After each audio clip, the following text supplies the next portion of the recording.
Cameras rolling and action. Hi everyone, my name is Alancha. I am the project director of Unorthobox as well as a spoken word artist. I play Batgirl in the UNMASK piece, the visual behind the spoken word piece. Hi. Go ahead. Hi everybody, my name is Charis McPhee. I am a dancer in Unorthobox and I play the Joker in Unmasked. Hello, my name is Chukwe Adley, CEO of Unorthobox Entertainment. And I am Rayandra, but everyone knows me as Ray. I'm the CEO of Metamorphosis Production. The piece originally came about last year, September. Pen and Tongue had a superhero themed night, and that was the first time the piece was ever debuted. When Alancha came to me and she told me she wanted to, basically in Unorthobox we do projects. And her project was bringing her spoken word piece to life from Batgirl's perspective. And I think it was sometime last year when she did the piece originally at Pen and Tongue. From she did that piece, it was a great piece. And then time went on and she rebirthed, she resurfaced it, she re-grabbed it. I'm trying to think of something, another better word. Resurrected. She resurrected it, like you camera guy, from the ashes, and she made beauty of it. I played someone that was masking themselves in the form of, like, you go to church but you're not being transparent with yourself, you're hiding what you're going through to the people around you, and then on top of that you're kind of ashamed of your sin, and so you're masking yourself with God. And I think it all goes back to Adam and Eve. Adam and Eve did the same thing. They when they recognized their sin, they decided that they were going to hide from God, and so that's kind of where it came from, the whole storyline behind it all. I played the Joker. I basically was that, that voice in the person's head who wants to be freed from, religion and tradition and just want to be authentic and open. I was that person that said, no, don't do it. You're not ready, I'm that person. When Charis came out in, mask and hair and two and makeup all smeared, it was like, ooh, I just felt like I chose the perfect person for it. But to see her actually in the role is amazing. Like, she did a phenomenal job. It was fun. Like, I had the opportunity to act like I was insane. Not a lot of people have that opportunity, so I could do a bunch of crazy stuff and I have permission to do so. Shake.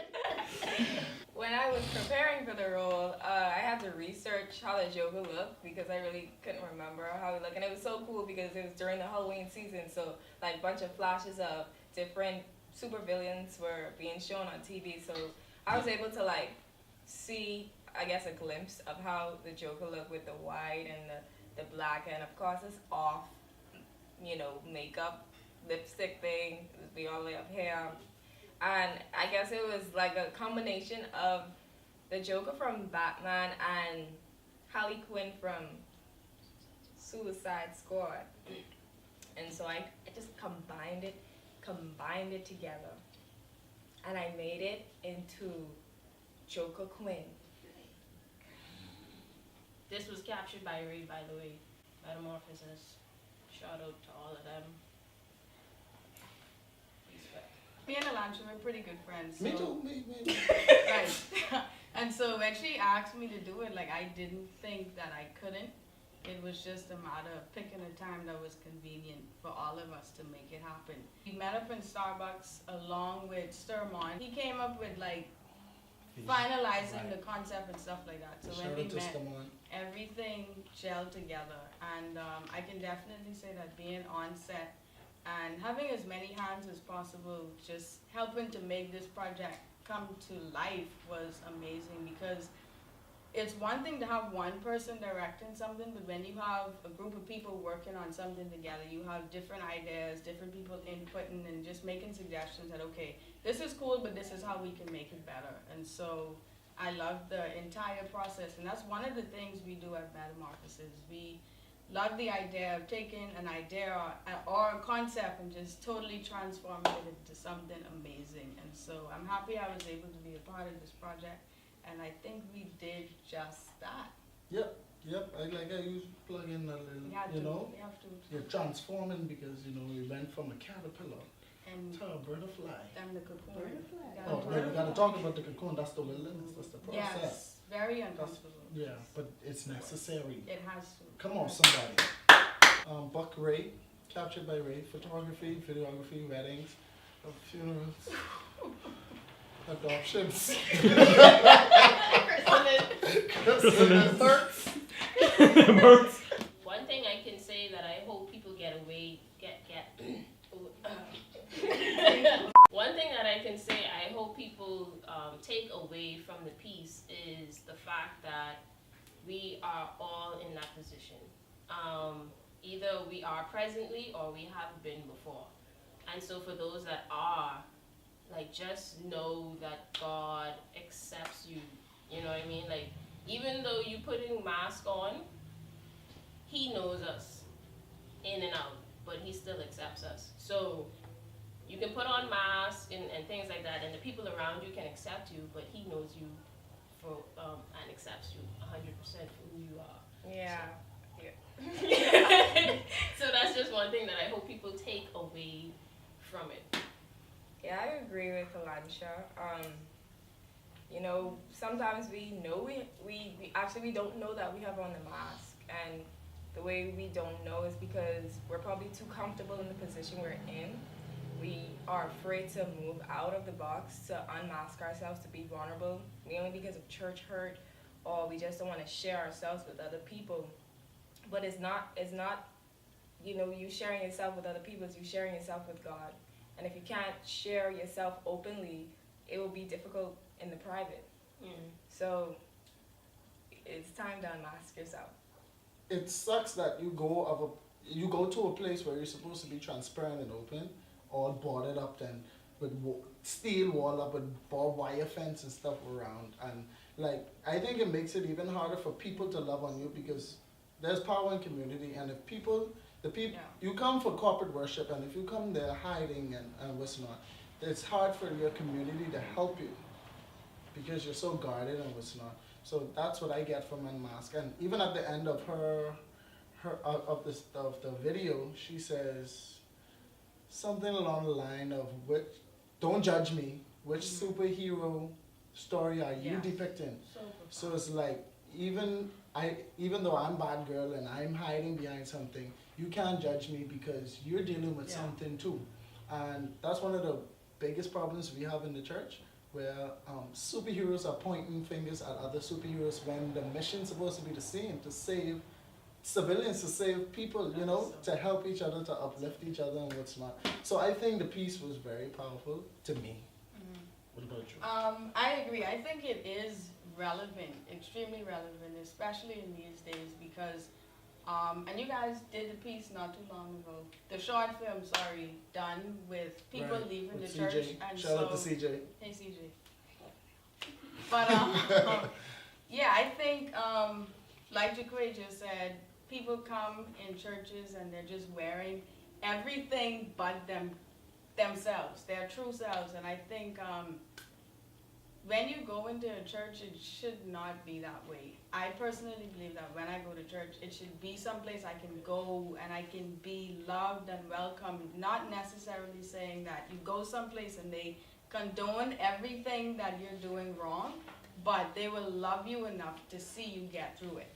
And so with Unmask, I think from the beginning when she walked through the door and you could see superhero convention, I feel like a lot of times that's how it feels for people who do go to church, that we're going into this place and, okay, I don't want anybody to see who I really am, so let me put on this facade, let me put on a mask, let me pretend to be somebody that I'm not.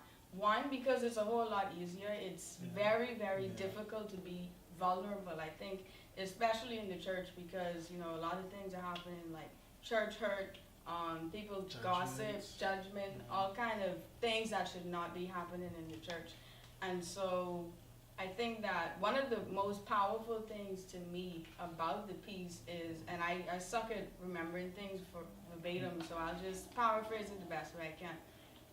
In the video, when she got up and she went back through the doors into her car, and I feel like a lot of times that's what we want to do.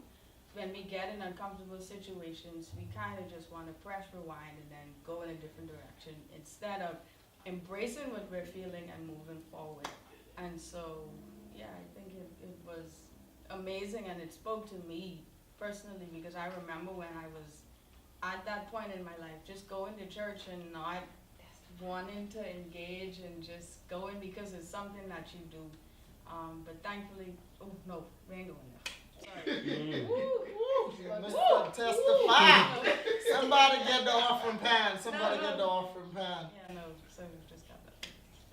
Cut that right now. Editor, cut it right now. But just look out at Unorthobox page. Make sure to like her page first, then go to Unorthobox page, subscribe. Look out for what we're doing. We're always up to something, because we just want to use our gifts to creatively make Jesus famous. See the little plug I got in there? Oh! To all those who know what it means. Come on. My name is Chakwe Adley. My name is Ray, and Truck. Why? Ray and Truck. Alright, so we have garbage truck ambiance in the back. And Alancha elbow. My name is Chakwe Adley. My name is Rayandra. Unmask yourself, be transparent. It's the best way to be, especially as a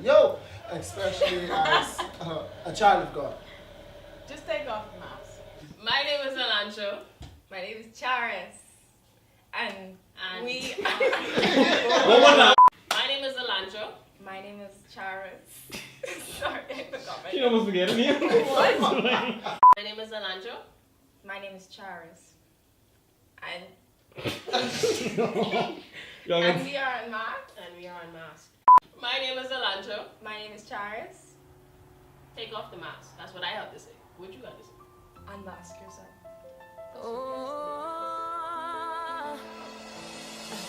These moments are what dreams are made of. Keep my head to the sky, they can't break us. So watch how far we go, no limits, nothing's impossible.